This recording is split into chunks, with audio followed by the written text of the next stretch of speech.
And I found out later the sheriffs decided not to show up because they had received legal advice that they were liable if they did and they didn't do their job.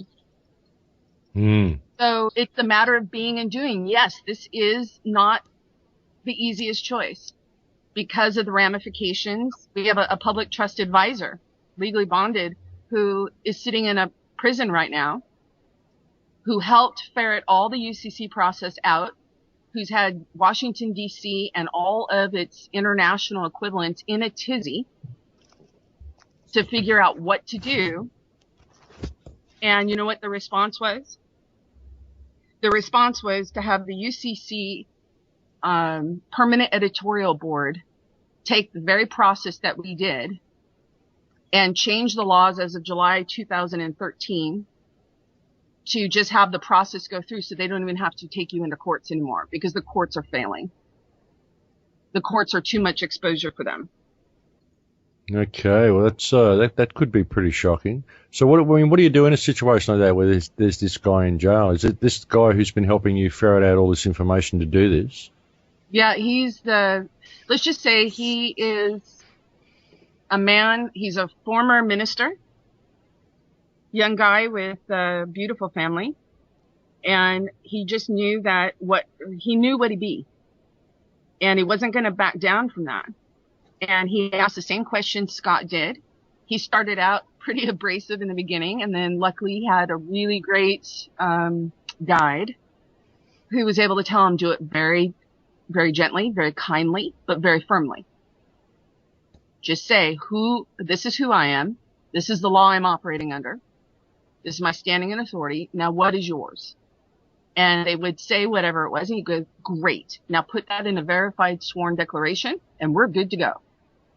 And the judges this last week apparently just flat out told him, we're not going to contract with you the way you want us to. You better contract with us the way we want you to. Okay, and he's in jail at the moment, hey? Are they just holding him there waiting more trials, or?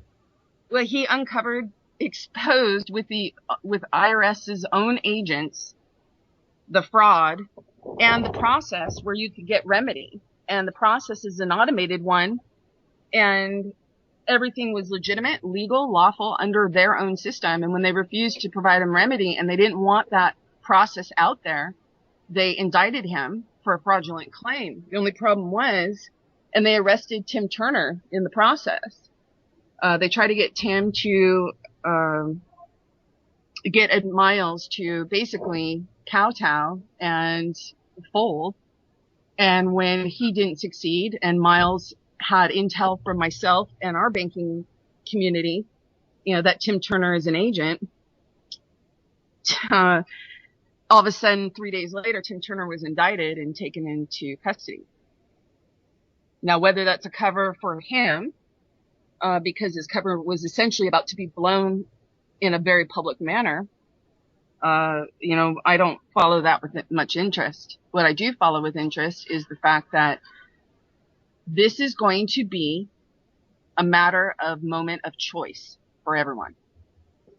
Miles, they couldn't get him in under the case that they had filed. They tried 21 times with 30 marshals having guns on him, to the point where even marshals were asking what's going on here, because they told us we'd have the order, but they didn't understand what Miles was doing. And all of a sudden they're told to back off. They can't move forward. So after, 21 times, they're sort of freaking out because now the marshals are starting to question their superiors.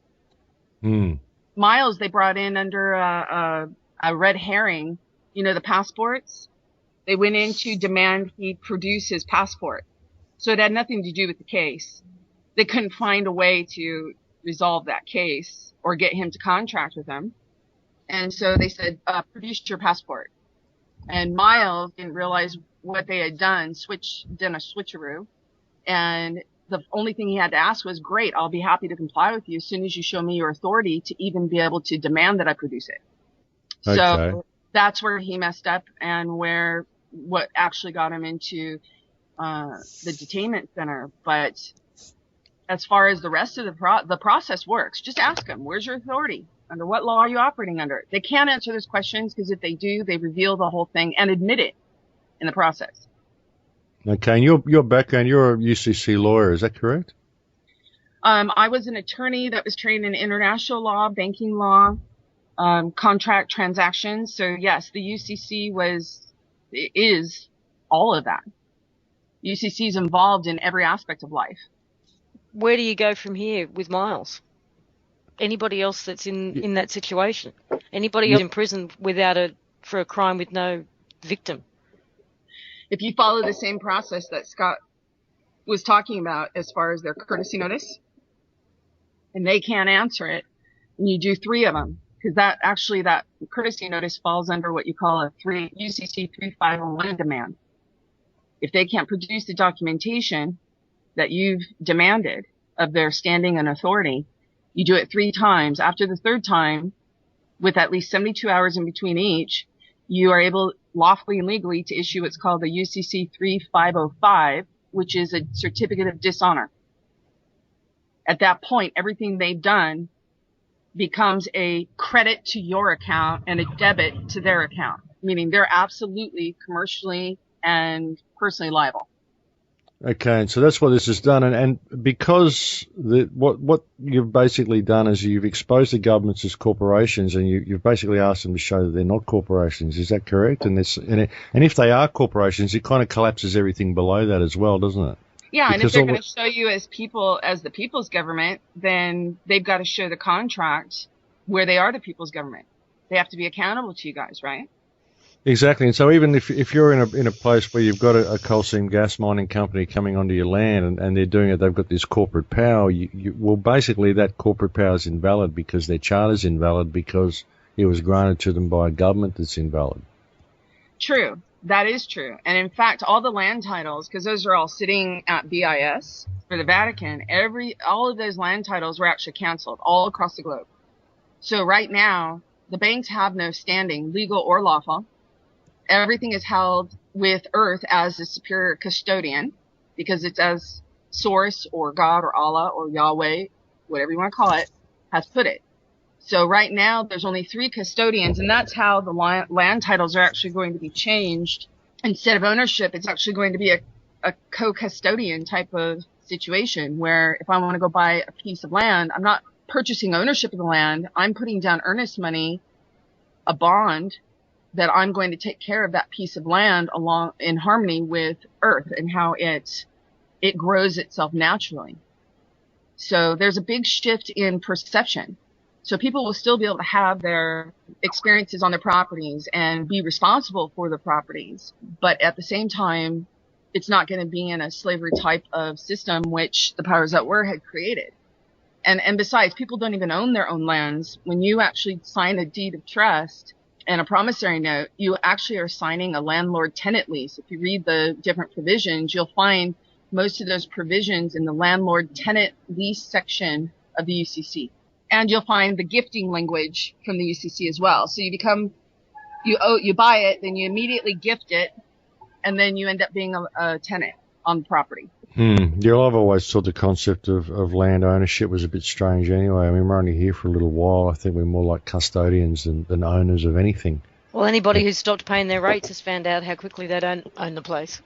Well, yeah, that's true as well. I mean, you never stop paying for it. Well, I would also like to disclose, the person that helped me understand what all that was actually a trustee with the Rothschild's family holdings. So there are many people within the system who are actually working to make sure you guys know what's going on. Okay, that's good. That's good. Well, the information's certainly getting out there. I mean, we knew this was going to be a time of change this year, and it certainly seems to be happening. And this is a really, really a ball in our favour. I mean, this is, like I said, it's almost too good to be true. It's fantastic to see it happening, and it really does apply to everyone. And it really does collapse all of these corporations right down the line, doesn't it? And puts people right back on top. We just have to decide what to do with it, and that's what you've attempted to do with the CBAC, isn't it? Yeah, the CBAC was just something so that you could recognize it for what it was replacing, but at the same time leaving a very open structure for the creativity. You guys are so creative. I mean, the things that I've seen since OPPT made things publicly known, or the opportunity for it to be publicly known, that creativity is just awe-inspiring. It's beautiful. So we didn't want to lock it down and tell people, this is what you have to be, this is how you have to do.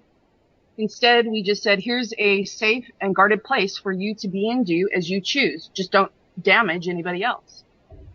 Yeah, well, that's the beauty of it. And you're preparing more documents at the moment as well, which would be, like you said, the courtesy notice. And there's also one that you're preparing, I believe, for people who are already a bit entangled in the system, and you're going to make them available soon. Yeah, it's just a revision of the language a little bit to address the current present moment, and then to put them in the same place as this courtesy notice that just came out puts them in, which is IB, and you've got to show me, you got to rebut the specificity and particularity that I don't be. Yeah, okay, and it's kind of like what Scott's done. Just show me who you are. Who are you people that I'm dealing with, and show me that you have any more power than the Creator. I mean, I've said this on so many shows that their whole legal system is based on ecclesiastic law.